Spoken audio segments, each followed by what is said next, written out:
President Trump nominated Judge Kavanaugh. He has met with 23 senators.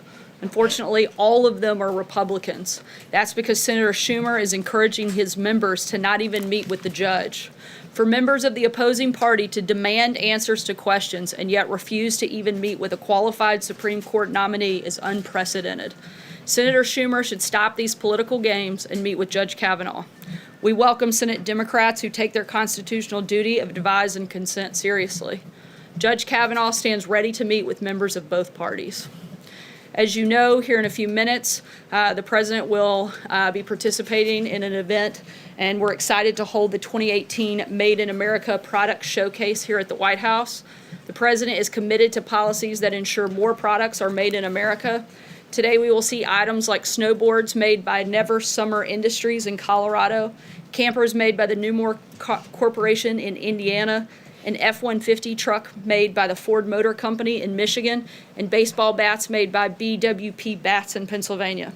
And a personal favorite, Ranger boats from Flippin, Arkansas is also here.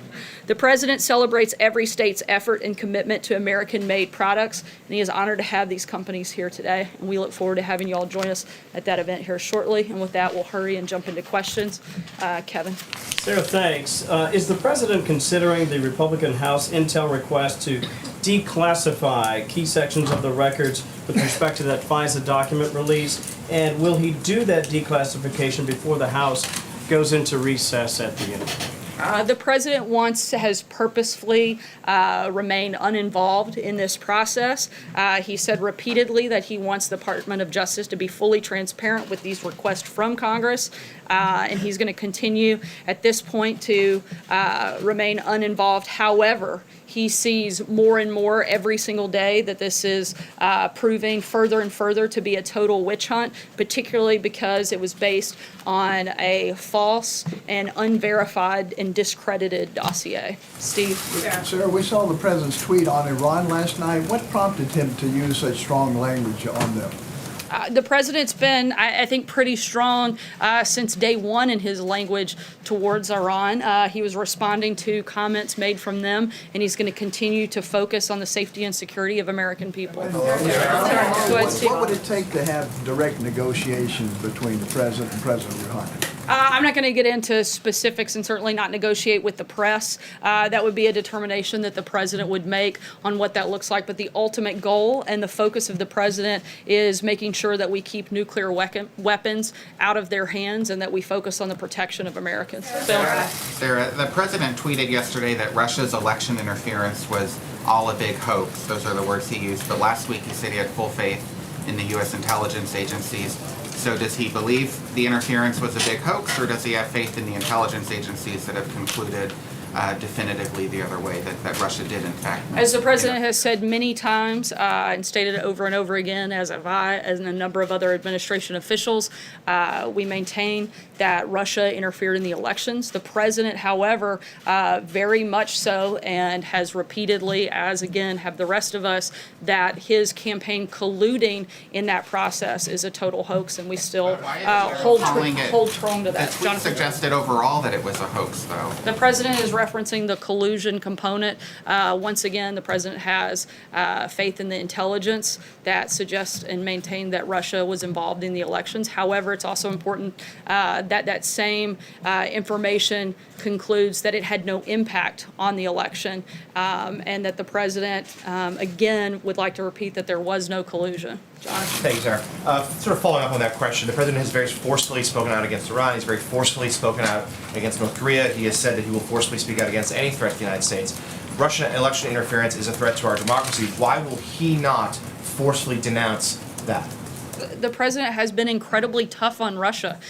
He's brought it up directly to him in person every single time that they have met. He has put unprecedented sanctions and been extremely tough on Russia across a number of fronts, which we've addressed here many times before. Frankly, I'm not sure why that is so hard for the media to write about. We've repeated it time and time again. The policy that the President has been since day one in office has been extremely tough on Russia, probably more so than with any other country. John? Thank you, Sarah. Senator Rand Paul today made a strong attempt to vitiate the credibility of former CIA Director John Brennan, saying that he's, and I quote, monetizing his security clearance and that it should be removed from him. He even called on the president to do this.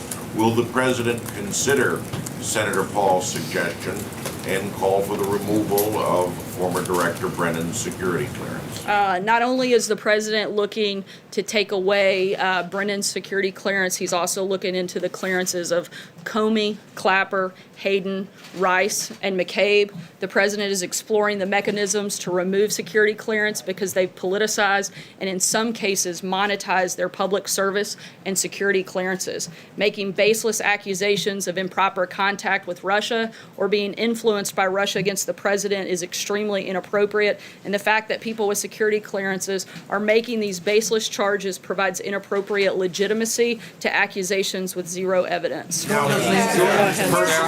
Follow-up question to Steve first. When the president pulled out of the JCPOA, he did not reveal an alternate plan to address Iran's nuclear ambitions. He seemed to bank on economic sanctions being enough to get them back to the table. Is that still his plan B?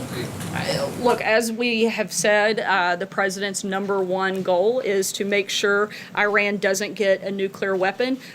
We have similar and shared interests with our European allies. We're continuing to have discussions with them, and when we have specifics on that front, we'll let you know. About Russia, Sarah. Sarah, my question was a follow-up, but my question about Russia is that, President Trump continues to air his grievances about the coverage of his meeting with Vladimir Putin. Because you guys continue to obsessively cover it. But we can't really, because it's been 7 days. We have not received a readout. We have not received any specific details about agreements that were reached, whether formally or verbally. So when can we expect that? And by the way, The only did he take specific notes? agreement that was made was that the two national security teams from both the United States and Russia would continue at a working level these discussions. I can tell you that Ambassador Bolton plans to have a meeting, a follow-up with his counterpart from Russia next month, in addition to meetings with other European allies to further those discussions, and we'll keep you posted when we have specific details on what that meeting looks like. Sarah,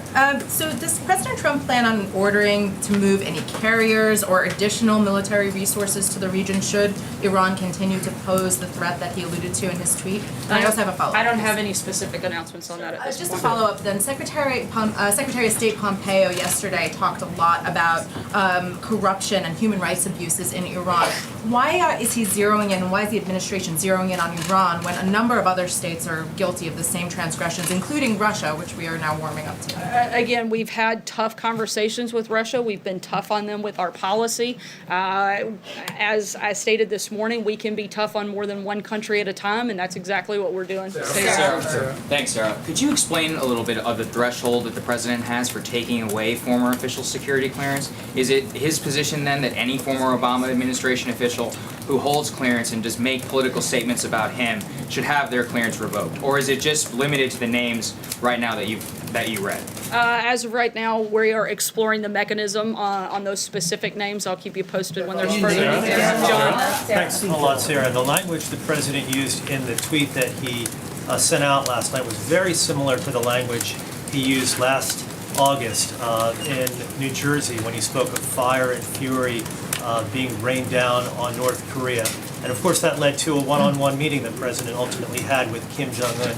Is the president open to diplomacy with Iran, meeting perhaps one-on-one with President Rouhani?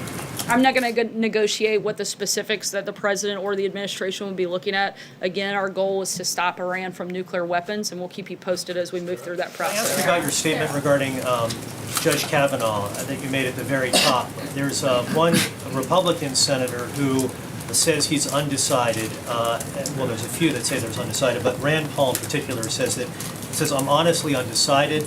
I'm very concerned about his position on privacy and the Fourth Amendment. Are you concerned about losing Rand Paul once this vote for Judge Kavanaugh ultimately gets to the floor? We're certainly hopeful that Senator Paul will do the right thing and vote for this very highly qualified nominee. Steve? Yes, Sarah, flipping around John's question about Iran, considering the comments that we've heard in the past day from the president's tweet, Ambassador Bolton's statement, which you put out in Secretary Pompeo's speech last night. What is stopping this administration from just openly advocating regime change in Iran? Again, our focus is on stopping Iran from having nuclear weapons regardless of who is there. That's what our priority is, and if we have any further announcements on that front, I'll let you know. But the president and his administration are going to continue pushing and advocating for that. Sarah, regarding one of the stories that broke on Friday, how did the president feel when he found out that his longtime lawyer and fixer had recorded him surreptitiously? While the president maintains that he's done nothing wrong on this specific topic, I'd refer you to the president's outside counsel. And still deny that he ever had a relationship with a woman named Karen McDougal. Once again, the president maintains that he's done nothing wrong, and I would refer you to Rudy Giuliani for all questions on that matter. Sarah? I just wanted to follow up first on this statement you made about Brennan and his security clearance. Are you considering any additional actions against Brennan and the other names you read off? In addition to revoking their security clearance, is there any other action under review? Not that I'm aware of. And then to go back real quick to the Russia investigation, so the FISA application on Carter Page states that he is a Russian agent involved in clandestine activities.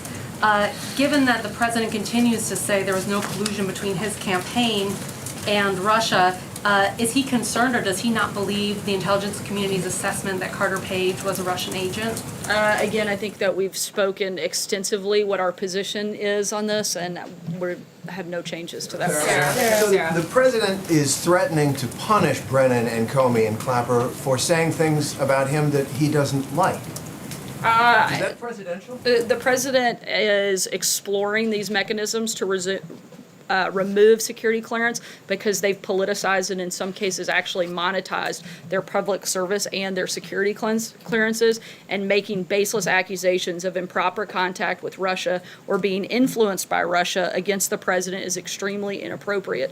The president contends that the fact that people with security clearances are making these baseless charges provides inappropriate legitimacy to accusations with zero evidence. So when we have further updates on that front, I'll certainly let free you know. speech he doesn't like, and he wants to punish them for it. No, I think you are creating your own story there. The president doesn't like the fact that people are politicizing agencies and departments that are specifically meant to not be political and not meant to be monetized off of security clearances. Sarah, I have a separate question actually, but to follow up on that, isn't the president doing exactly what you just said the president doesn't want all these people doing? Politicizing matters of national security by going after his political enemies? No, the president's not making baseless accusations of improper contact with a foreign government and accusing the president of the United States of treasonous activity when you have the highest level of security clearance, when you're the person that holds the nation's deepest, most sacred secrets at your hands, and you go out and you make false accusations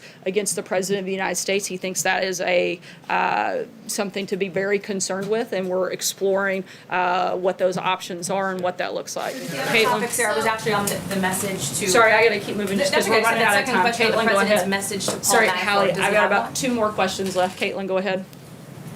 The president's message to Paul Manafort, Sarah, does he have one? Not that I'm aware of. Caitlin, go ahead. When is the president going to make this decision on those security clearances? I said when we have an update, we will let you know. Okay, so my question, that was just a follow-up on that. My question, has the president, since you didn't answer if he's briefed, since they haven't briefed reporters on what went down during the 2-hour meeting between We actually had a President press Trump? conference. The president's done a number of interviews. We've actually put out quite a bit of information following that meeting. My question is not about the press, but has the president briefed his national security advisor, his secretary of state, the director of national intelligence, and the defense secretary on what exactly was said between him and President Putin? The president has met and spoken with all of those individuals since his meeting with President Putin. And when he briefs them, is he relying solely on his own memory to tell them what happened during that 2-hour meeting? The president has met and consulted with all of his national security team, and we feel very confident in those It's on what he process. remembers that happened. It's not. Caitlin, I'm not notes going to he go took into or- the specific details on how the president interacts every single time with his national security team. Well, this is a rarity, But though. It's a sit down with the Russian president. it's actually for 2 not a hours rarity. It's one-on-one. a normal practice for two world leaders to be able to have a conversation But with not one the another. president of Russia David, was go having ahead. during an What about, election. What about President Obama and Vice President Biden? And their security clearances, are they on the list as well? I'm not aware of any plans for that at this point. Thanks so much, guys. We'll see you on the South Lawn. Iran? Great question, David. That was good.